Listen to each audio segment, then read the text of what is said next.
I wanted to show everyone how I'm working now. I have two scarves and I have earphones because of 6 waste collection trucks driving back and forth uh, under my balcony, and every 8 minutes 42 Collins Avenue is slamming container doors, walking back and forth. And also because my neighbor, apartment 19, he walks up and down speaking on the phone on purpose. He does it every 30 to 50 minutes.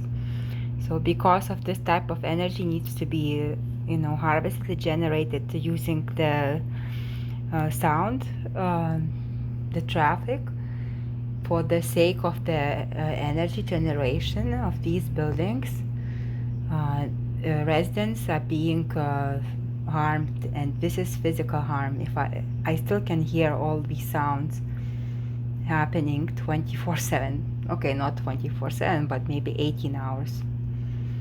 And no one helped me. Federal Communication Commission, police, mayor, city manager, IRS, DOJ, no one.